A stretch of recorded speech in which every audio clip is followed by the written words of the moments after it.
শুভ নববর্ষে bike প্রেমীদের জন্য সুখবর। মালদায় লঞ্চিং হয়ে গেল ইয়ামাহা কোম্পানির একাধিক নতুন ফিচার্সযুক্ত FZS FI হাইব্রিড বাইক। মঙ্গলবার পয়লা বৈশাখের সন্ধ্যায় মালদার যদুপুর গাবগাছি হ্যাপি হুইলস প্রাইভেট লিমিটেড শোরুমে এই বাইকের আনুষ্ঠানিক লঞ্চিং হয়।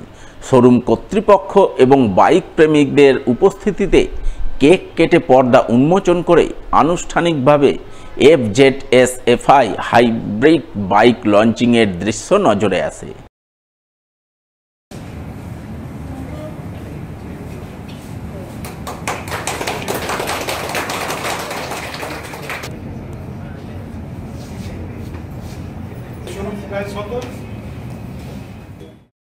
এই প্রসঙ্গে শোরুমের কর্ণধার সহ সেলস ম্যানেজার জানান, ইয়ামাহা কোম্পানির নিত্য নতুন ফিচার্সযুক্ত FZS FI হাইব্রিড বাইকের নতুন ভার্সন আজ লঞ্চিং হলো।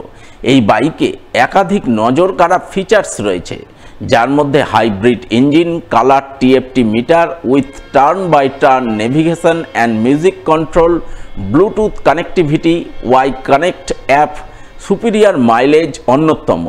তাই শোরুম কর্তৃপক্ষের আশা, ইয়ামাহা কোম্পানির FZS FI হাইব্রিড বাইক নজর কাড়বে বাইক প্রেমিকদের।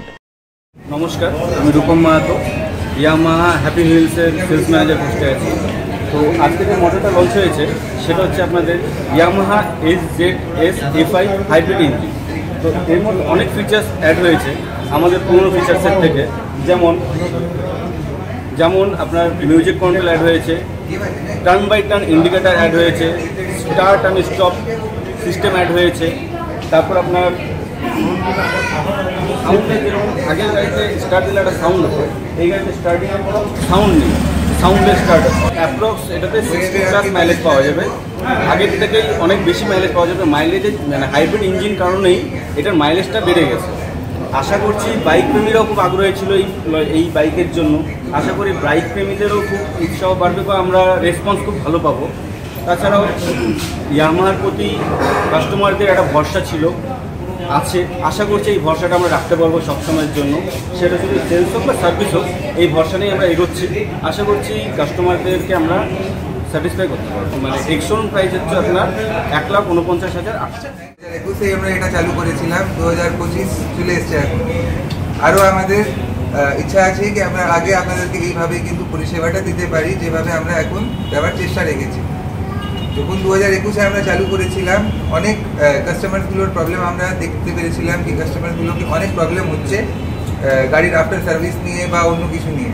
এখন কিন্তু আমরা ওই জিনিসটাকে নিয়ে অনেক লুপহোলসগুলোকে ঠিক করতে মানে সক্ষম হয়েছি। যেরকম আগে আমরা এটা শুনতে পারতাম কি কাস্টমারগুলোর একটু সার্ভিস সেন্টারের প্রতি একটা ভরসার একটু কমে আছে। जैसे कि कस्टमर बोलता था मेरा इंजन ऑयल चेंज किया कि नहीं किया, गाड़ी में कोई सामान लगाया कि नहीं किया। हम लोग उसके लिए पूरा सिस्टम ही डिजिटल करके रखे अपने वर्कशॉप में। तो कोई भी कस्टमर कभी भी सर्विस करने आता है तो हम उसका पूरा लाइव एक एक चीज़ का चेंज होने का सारा चीज़ का वीडियो बना के कस्टमर्स को व्हाट्सएप करते हैं, जिससे कस्टमर को भी लाइव अपडेट मिलते रहे। अब उसी से ही अब हमारे यहाँ नया एक इंडिया का फर्स्ट हाइब्रिड मॉडल आज लॉन्च हो रहा है।